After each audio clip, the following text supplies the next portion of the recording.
Rungnogo rung singay tongo fiaba rung phungni bial paithago amjani lukurok rungnok tala khagrop rulaikha patimung asrambari dadasreni rungnogo o rungnogo rung phungnai bial ni jare rungnok tala khagrop rulaikha amjani lukurok baithang rungnok tala khagrop thanimo manjaka asrambari rungnokni SMC committee ni chairman Monindra Dev panchayat chairman Bhuban Chobor panchayat member Gopal Chandra Das te Shakti Telanga SMC chairman koktomothoni biskan khukintini shaka o rungnogo jotoi khorok sara chinei rung sringai tongo phiaba rung phungnai hingke jotoi se khoroktam aboni bisingo rungnokni rung phungnai bokhorok bono asrambari wo biel wo chongui nakha aboni bisingo te khoroksa hingke sakjugya khoroksa susu rung phungnai bai bahai khlai asu khorok sara chinei rung sringai rangno phungnai manchnai obahaina koktomothoni biskan khukhenka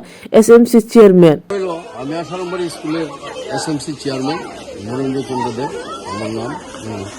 আমি junior সেকশনের যে master দুলাল চাষা ওনার কাছ থেকে জানতে পারলাম গতকালকে আমাদের এখান থেকে একজন স্টাফ নিয়ে নেওয়া হয়েছে জুনিয়র সেকশন থেকে।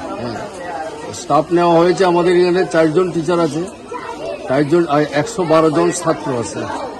এমনিতেই পড়াশোনাটা ঠিক মতো চলে না এবং আমাদের যিনি ইনচার্জ উনাকে আমি বহুবার প্রতিবাদ করেছি, উনাকে বিএলু করে কোয়াইতে নেওয়া হয়েছে। উনি সবসময় ডিউটি করতে পারেন না, উনি বিএলুর কাছে কোয়াইতে চলে যান।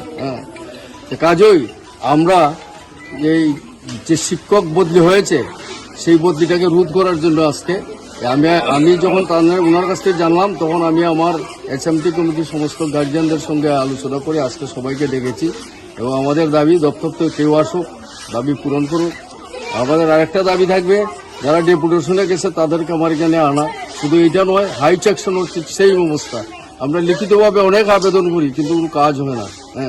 যার জন্য আজকে পাবলিক যারা স্কুলের গার্জিয়ান আছে তারা তালা মেরেছে। এসে আমরা তাদের সঙ্গে আছি, দপ্তরকে জানিয়েছি। দপ্তরের যিনি ইনচার্জ আছেন ওনাকে জানিয়েছি এবং ওনার সঙ্গে আমার কথা হয়েছে। শেষ পর্যন্ত উনি আসবেন কিনা সঠিক কোন উত্তর আমাকে দেন নাই এখন পর্যন্ত। যে এই ভারবেলি কথা হয়েছে আমাদের শিক্ষকের সঙ্গে, কিন্তু ভারবেলি কথার কি প্রয়োজন আছে? আমাকে আমি বারবার আহ্বান জানাইছি উনি আসুক, আসলে পরে একটা সলিউশন হয়ে যাবে। উনি আসার অপেক্ষায় আছি, নতুবা আমরা তালা ঝুলিব এবং আমরা এই আন্দোলনটা আরো বৃহত্তর আকারে নেব। আর যদি দপ্তর থেকে কেউ আসে নিশ্চয়ই একটা প্রশ্ন বা সমাধানের রাস্তা হবে।